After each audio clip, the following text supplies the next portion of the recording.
Okay.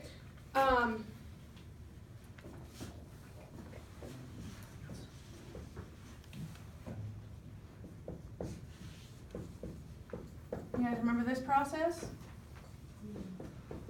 Where is that? Where have you seen that for the last 6 weeks of your life, right? So this, remember what this can also go to? This can go to the HMP pathway, right? Using G6P dehydrogenase, right? And off that you get NADPH, which goes to help fatty acid synthesis, and also you get more pyruvate. So it's kind of interesting how all of these processes are working together to kind of produce the same things, so that in the end it's all working together, like the High School Musical song. We're all this together. I have room on my paper. What was that? I said I have a room on my paper. Oh no.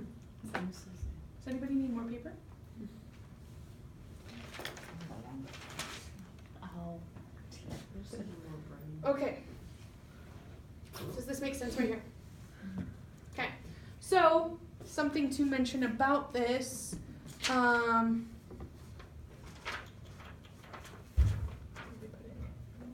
Skip over it.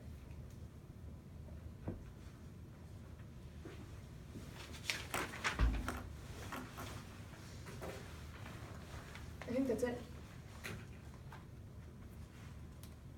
So he wants you to know citrate lyase, so this one, malic enzyme, and G6P dehydrogenase, and how all of these work with the pyruvate malate cycle. So what's going to happen is that G6P dehydrogenase is going to produce NADPH, which is needed for this process, and also pyruvate, which can be used. The malic enzyme is what's going to take malate and turn it back into pyruvate so that it can go back into the mitochondria, and this process can be repeated. And then citrate lyase, that's going to be an important one because that is the step that removes the acetyl-CoA and allows it to go into the cytosol and do its transporter duties.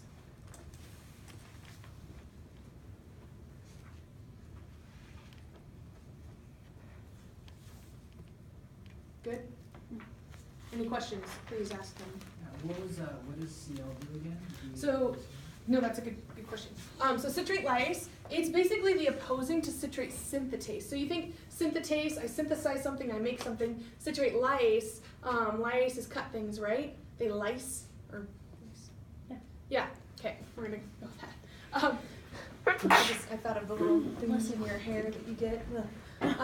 So it snips, it cuts basically it cuts the acetyl-CoA or the acetyl off to bind with the coenzyme A that's up there in the cytosol, up there, figuratively. Could be down there in your foot, who knows, but. You good? And then malic enzyme, it converts malate back into pyruvate. Mm-hmm. So if you can draw this out, any question he asks you, you're going to be able to answer. Like say he were to say, oh, well, why is malic enzyme important to the pyruvate malate cycle? And you'd be like, well, I don't know, let me draw it out. And you draw it out and you're like, oh, because it turns malate back to pyruvate so that pyruvate can be recycled back to the mitochondria and this process can continue. Make sense? Okay. Or what's the purpose of G6P dehydrogenase?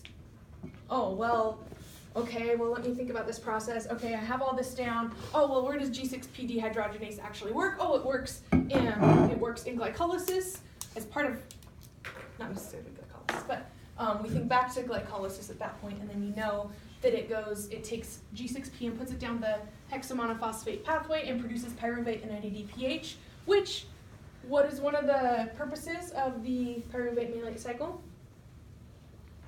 To produce, I think it's 50% of the NADPH needed for fatty acid synthesis.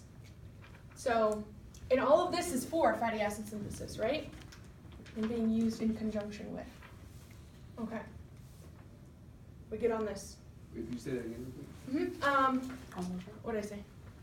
The purpose of the malate cycle. Oh yeah, okay, so one of the purposes of this process is to produce 50% of the NADPH needed for fatty acid synthesis processes. So, and that is done with G6P dehydrogenase. Well, the other purpose is to take acetyl-CoA and move it to the cytoplasm or cytosol. From mito to the cyto.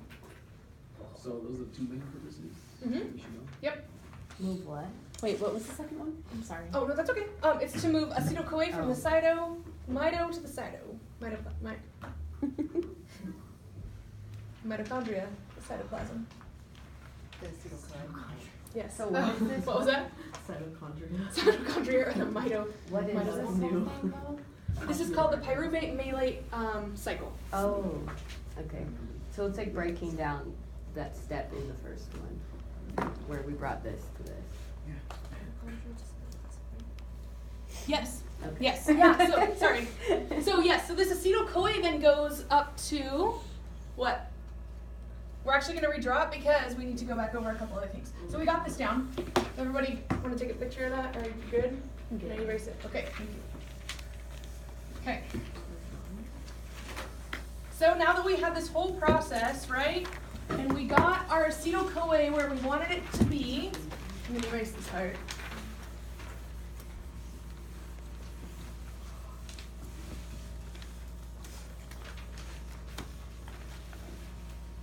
Now,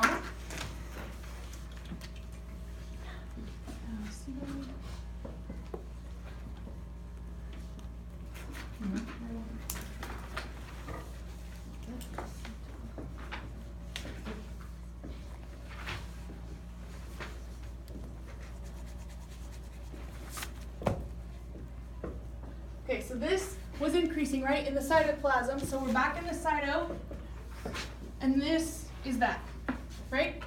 You got that? Okay, now I'm gonna erase that. And what's this enzyme that works right here again?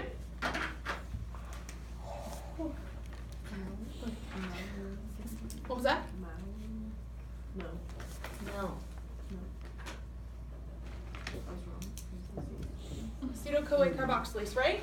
And we know that we want this process to be occurring in the fed state, right? So do you think that this is an inducible enzyme? Yeah. Yes! So, guess what? We're gonna do exactly what we did last time with, whatchamacallit? Glycolysis processes. So this is obviously going to be the active one, right? This is gonna be inactive. Now, are inactive forms phosphorylated or active forms? The inactive will be phosphorylated here. Really? But what's the general rule? Insulin induces phosphatases. Good, because active and inactive are not indicative of phosphorylated or not, right? Yeah. Okay, it was a trick question, I'm sorry. It's been a long day, I guess. Okay, so we know that we want this process to go on in the fed state, right? So what's going to be present in the fed state? What hormone? Insulin. Insulin. Man, you guys are pros. If only he'd just ask you that. Like, what Quiz. what hormone is present in the fed state? Insulin. You pass. When is insulin present? Yeah. The fed state done. So we know that we want this to be happening so that this can go forward in the fed state. Insulin induces what? Protein phosphatases. So this will be ACC phosphatase. Right? So what does this mean? Is this phosphorylated or not? Dephosphorylated, right? So which means this one is phosphorylated, which means this must be called ACC kinase. So what happens is insulin induces this, glucagon through cascade amplification, right? Induces this. And then we have this being phosphorylated and turned off. So remember, those delicious tortillas that are raw, that you can cook yourself, that are so good, you can't make them when you're asleep.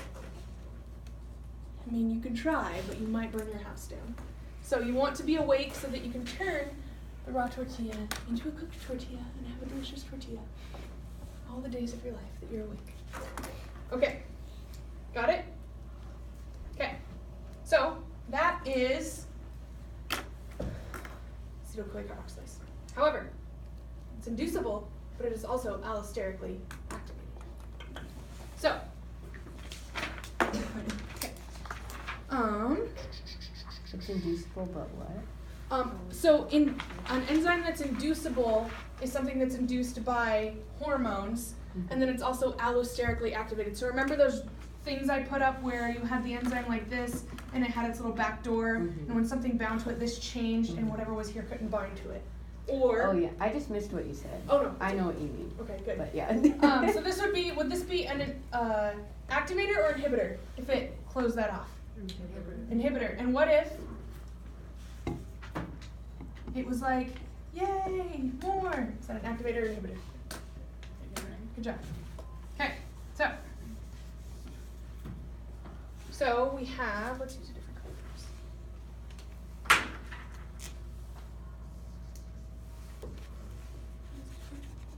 Okay, so right here we actually have citrate. Why would we have citrate? You're in the fed state, right? And it's going to be the same thing that you had in all these other processes that you were talking about. So you're going to have acetyl-CoA going down into the TCA cycle, citrate coming up with OAA. And then the enzyme right here, isocitrate dehydrogenase, this is going to be backing up because you're going to be in the fed state and the body's going to be like, all right, dude, we don't need any more ATP, chill. Isocitrate dehydrogenase is going to say no to citrate, just say no. Citrate will back up, and then it will come back here and activate this so that the body will start storing this energy. Oh my god, this makes so much sense. Good. Does Well, that? like, piecing it together from glycolysis is like, oh.